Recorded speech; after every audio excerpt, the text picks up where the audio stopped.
Hello guys. Good morning ka OFW. Heto na naman po si OFW Lens Vlog ng iyong lingkod. Sa hindi pa po nakasubscribe ng ating YouTube channel, please subscribe, like, and share na po tayo and click the bell para ma-notify po kayo sa lahat ng video i-upload ko po.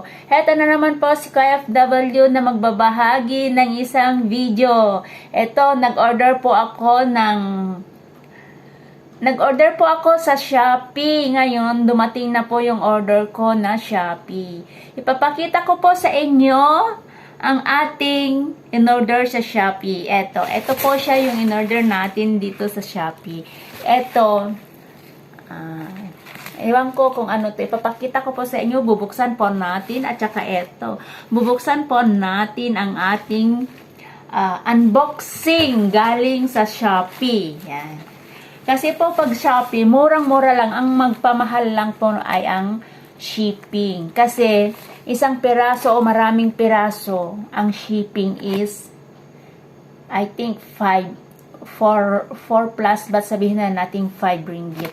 5 ringgit ang isang shipping. Ito, 5 ringgit ang shipping. Binili ko to sa Shopee ng, I think, this 7 or 8 something. Tapos, yung shipping 5 pa. Ayun. Nagiging 12 o 13 ata yun. Ewan ko na kung magkano. Hindi ko na po alam kung magkano. Tapos, eto naman po, isa. Ganun din po ang shipping. 5 ringgit po ang shipping. 4 plus, sabihin na lang po nating 5 ringgit ang shipping neto. Papakita ko po sa inyo ang ating Shopee pa more! Ika nga Shopee pa more! Pag may pera, Shopee pa more!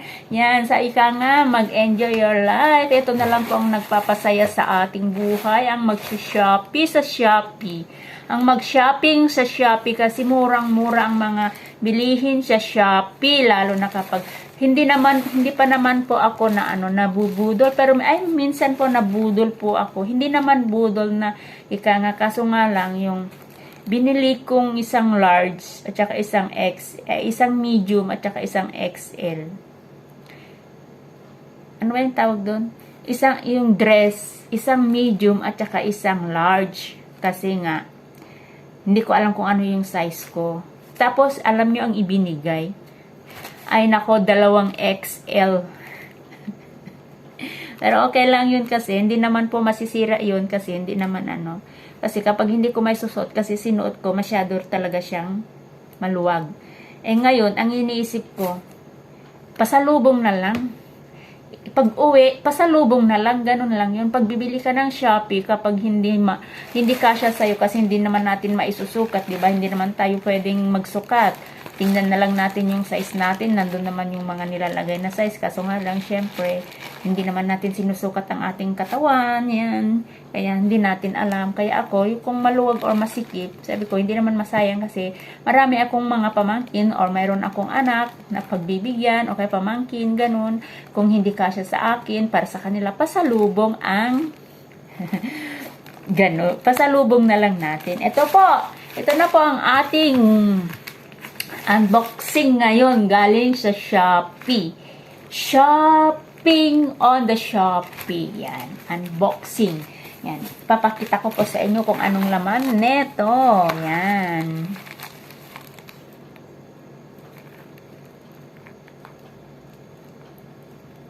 Bakit mini sender? Ito po, bubuksan na po natin ang ating yan. Yung ay, parang hindi nagkamali ata ako ng order. Yung yung case ko, kasi nga yung case ng cellphone ko is lumang-luma na, diba? Ayan. Eto. Ayan. Hindi ko lang po alam kung ito yung nabili ko kasi hindi ko na natignan. Baka nagkamali na naman ako. Yan, case. Yan. Sandali lang po, tanggalin po natin yung luma kong case. Papakita ko po sa inyo kung ano yung diferensya. Yan, wait lang po ha. Ayan po. Ay, hindi. Ay, nalaglag yung pin. Ay, hindi pareho. Ay, pareho siya. Ay, parang hindi. Parang mas malaki to. Ito yung luma. Lumang-luma na kasi. Yan. Tingnan niyo naman nyo po yung lumang-lumang case ko. Yan. Natatanggal na din yun. At saka yun. Natanggal na din po yun. Kaya bumili na po ako ng bagong case. Hindi ko lang alam kung kasya is parang maliit. Hindi yata yung ano, kamali ata ako ng ano, pinindot. Maliit nga po siya. Ayan o. Parehong pareho pero maliit po siya. See? Maliit po. Ito ang maliit yung bago. Ito naman po ang ating susunod na unboxing again. Yan.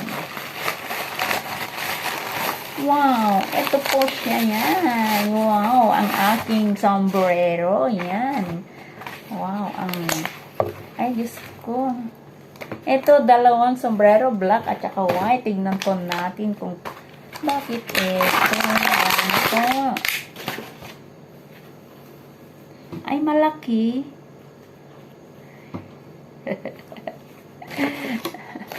Ayan po, yan. Ay, malaki. Ano kaya? Ay, hindi naman siguro malaki kasi meron naman adjustan. Yan, i-adjust na lang po natin. Yan.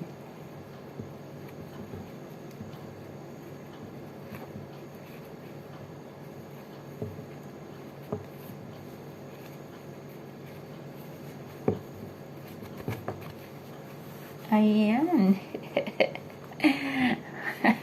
Ayan, meron na po tayong sombrero. Yan. Bagay ba ang ating sombrero kay OFW? Bagay ba mag-sombrero si OFW? Yan. Kasi po, ganito po yon. Kaya po ako bumili din ng sombrero ko kasi lagi kong nakikita yung mga iba na laging nakasombrero. Kaya parang, wow, ang gaganda nila. Kaya tingnan ko nga rin. Sige, maraming salamat po sa panunood ng aking maliit na unboxing. Huwag nyo po sanang sasabihin ako ay para ang akin lang naman ay ibibideo ko para ito ay pang content po lamang dahil wala na po tayong pang ibang maibideo. Kaya ito po ay pang content po lamang ang ating unboxing na case, handphone case at saka sombrero. Yan po. Maraming salamat po sa inyong suporta, sa inyong panonood ng aking YouTube channel. Maraming salamat po sa inyong buong suporta sa aking kay OFW Lens Vlog. Sana po hindi po kayo magsawang manood sa aking mga vlogs. And ito po, sa hindi pa po nakasubscribe sa aking channel, please subscribe, like, and share na po. And click the bell so ma-notify po kayo kung ano man po ang aking gagawing video. Thank you very much. I love you all. God bless.